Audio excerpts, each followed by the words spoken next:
Kia ora, g'day, welcome back. Yes, it's cold here in Aotearoa, even though actually the sun is up today in Te Whanganui-a-Tara, Porirua, Aotearoa, Wellington, New Zealand. But it's still pretty chilly. So I've got this on. My wife made this. It is long as. So this is doubled right up. I'm not going to take it right off my head, but she's probably making it for a banana, I think, a banana blinking cone head. But anyway, it came to me. She just started knitting and then kept knitting, and then it ended up long as. So anyway, it's warm. It's keeping my head warm, my ears warm, and back with some more Q&A. So along the lines of, I still haven't figured out what the title of this video is going to be, but it's in regards to the training process for selection. So I was after training this morning, I mentioned that I was on a call with a person who's preparing for the Australian selection, and it just sort of naturally came up in the conversation which I shared with him about the training and the process itself. And it was on the back of some of his questions, and then it just flowed into me sharing this particular answer. And so this morning after training, I was scratching my head wondering if I had spoken about this in any of my recent videos, or even in any of my past videos. And I can't, for the life of me, I can't recall talking about this. So I figured I'd put this in here now. And it's in and around that training process. And it's typically connected with developing mental resilience. How do you do that? How do you stay consistent? How do you stay disciplined, etc.? Those are probably some other things I might come back to later. What I want to dive into first, though, is the piece that stuck out for me when I mentioned it with this person last night on the call. And that is specifically to do with the grind of the preparation for selection. So it's depending on what you do. For me, it was really hard. Like I found it difficult. I struggled. I wasn't looking forward to a vast majority of my training sessions, especially during that phase 2 portion of that generic program that I put out.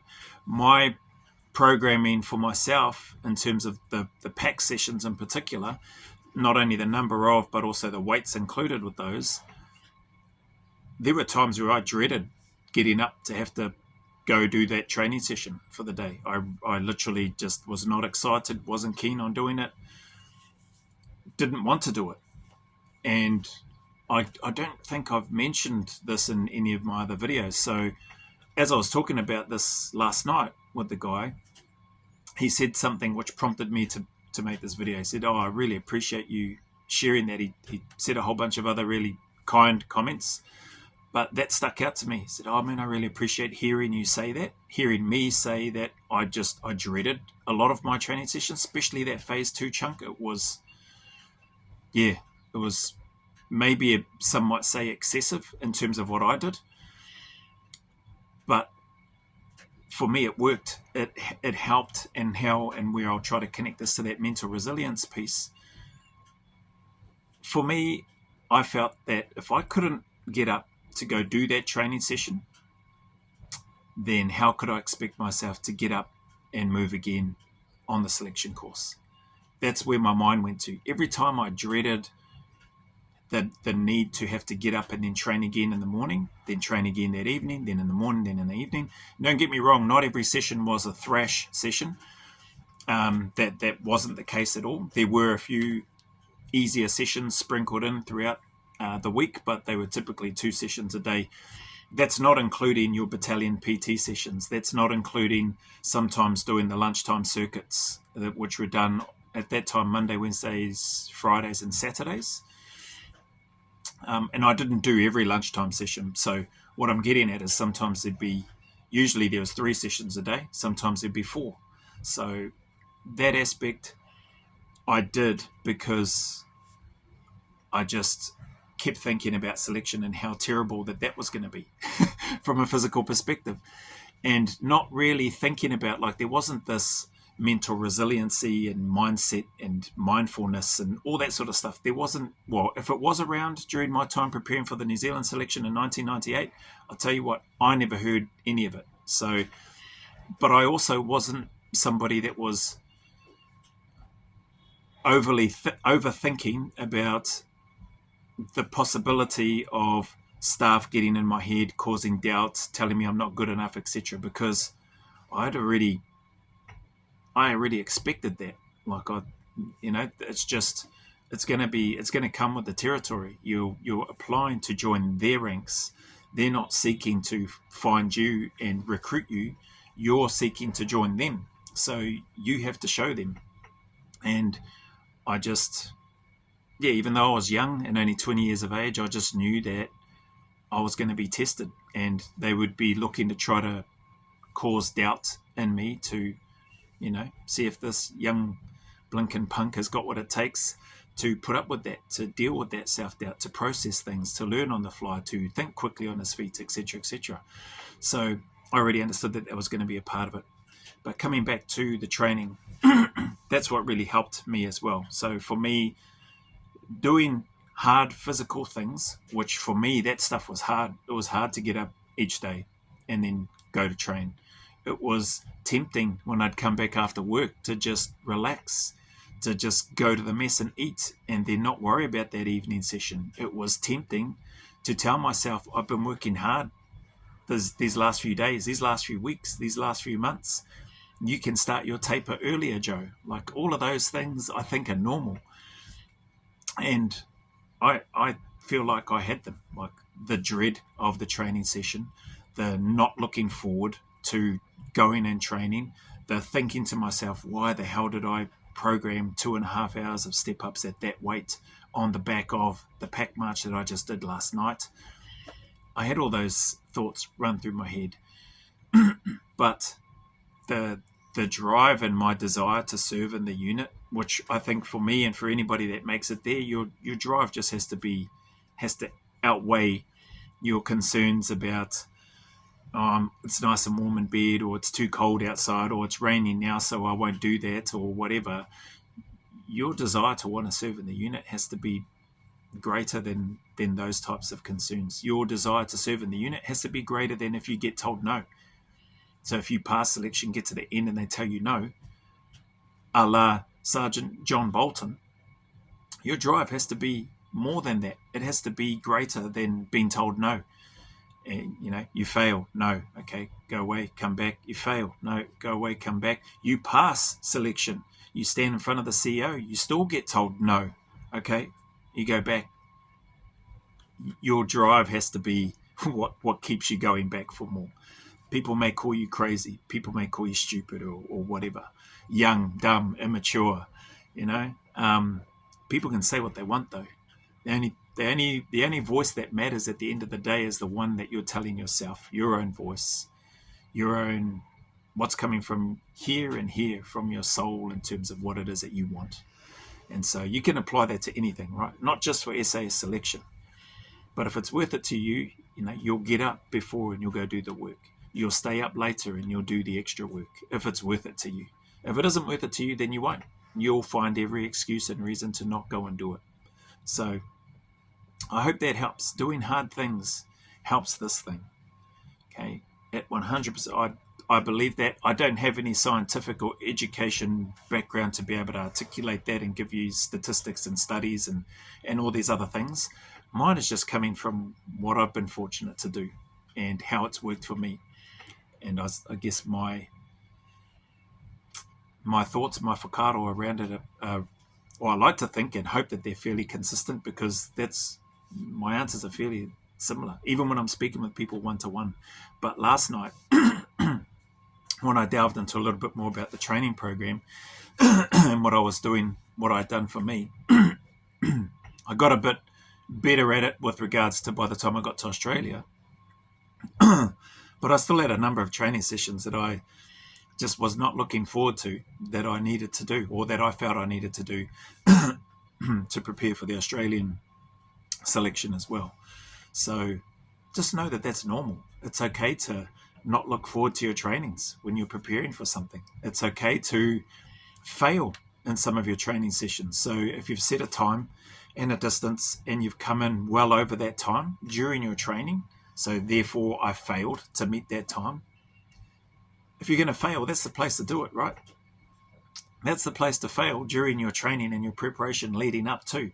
If I'm going to fail my 2.4, I want to fail that in my preparation phase. If I'm going to fail my 3.2, I'm going to fail that in my preparation phase.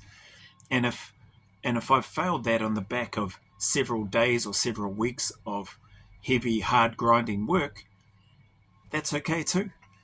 Because you're not going to, if you plan your training right and you time your run into selection well, this is if you're doing selection, but you might be doing other things. You might be doing ultra marathons or whatever it is that you might be doing. If you time your run right and you get that taper going well, and you know you've got all this in the bank, you've got all these runs clocked up on the board, you've got all those lines, 1, 2, 3, 4, and then a line struck through it, and you've got that day after day after day, week after week. You time that run into selection whereby you're just maintaining, you're doing light sessions, you are fresh and you're eating well and you're recovering, you're rested by the time you go in. You should be more than well enough prepared to get through that chunk of work that is going to be timed critical, where they are automatic pass-fail. Okay, if you do get an option to do a retest, which I believe Australian SAS has an option to do, like if you fail 3.2 or the 20 clicker, you can be retested on those during the selection.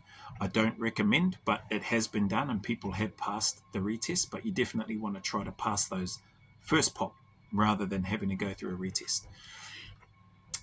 So it can be done, but you get all of that right, you should be in a good space if you've done things properly. If you haven't taken shortcuts, if you haven't looked to make excuses, if you know here and here that you've put in the work, you should be fine. And then that desire and drive needs to be the rest of what carries you through. And ultimately, for anybody, in my experience anyway, for me and for people that I've been fortunate to work with, serve with, and speak to and get to know, the drive and the desire to serve there has been what's trumped pretty much everything else. Short of meeting all the physical requirements, great. Your heart and mind is what will get you through the rest of the way, if you want it bad enough. And I think, again, this applies to anything, right? So you want something bad enough, and that drive is there, that why, Simon Sinek, that's been around for a while. It wasn't around before I went on the New Zealand selection. I didn't hear of it before I went on the Australian one. I've only heard of that post my time in the Defence Force. But if that why is strong enough, you should be good. Like all other things, you completing all the other aspects. So I hope that helps with regards to the training. It's okay to suck during your training. It's okay to hate some of the training that you've got coming up. It's also okay to look forward to some of it. If you're a person that's actually looking forward and loves every training session leading up to your selection, man, good for you. Salute and respect to you. I know I didn't personally. And so I hope that this helps those people out there that may be wondering and thinking to themselves, man, I'm supposed to be doing all this training. I should be looking forward to it because it's going to help prepare me to serve in the SAS. You may be wired that way, but I can tell you I did not look forward to my training, and it's okay. From me anyway, from my experience, hopefully to you, whoever needs to hear this, it's okay that if you're dreading your training. What matters is that you turn up and you do it anyway. Turn up and do it anyway, whether you meet the requirements of the timings, whether you have to dial it back and slow it down, whether you have to modify it because you've got a bit of a niggle and an injury and you know the difference between a niggle and an injury or an excuse and just some muscle soreness and stiffness. And if you have to adapt it, modify and adjust it so that you can still get some moving in as close to the original plan as possible. But if not, you might have to completely change tact just to take some of the pressure off, but still get that work in. Then do that. Just turn up and do it. Be deliberate, be disciplined, be consistent with it, and turn up and do it anyway, even when it sucks. So there you go. I hope that helps. That was me rambling for about 15 minutes now. Appreciate your time. If it causes more questions, by all means, drop them in the comments or whatever, or reach out. But this one here, I was prompted to do this video, as I mentioned, on the back end of the conversation with one of the people that I'm privileged to connect with and try to support as well as I can in their journey towards, in this case, going for SASR in Australia. So I hope it helps. Thanks again. And to, as always, to anybody going through any difficulties, hard times, challenges, struggles, that's part of life, eh? It is part of life. And I don't say that to be disrespectful. I don't say that to be dismissive of the challenges that you are going through. We're all going through them. But if I can encourage you, just know that that is part of life. We all go through them, and we can all get through them. So keep turning up, keep staying in the fight, keep putting one foot in front of the other, stay consistent and disciplined. Know that the sun will shine again. There are better days ahead, and those better days are closer than you think and or than you realize. There is a light at the end of that tunnel. As long and as dark and as lonely and as miserable as it may seem right now, I get it. There are people that depend on you and people that care about you. So just keep turning up every single day, even when you don't want to, even when you don't feel like it. As always, go always a little further. Remember, who dares wins and who cares wins. And until the next video, milestone, or YouTube post, a big mana wave coming from me to you, filled with my aroha, respect, appreciation, and gratitude, along with this fluffy beanie from my sweetheart.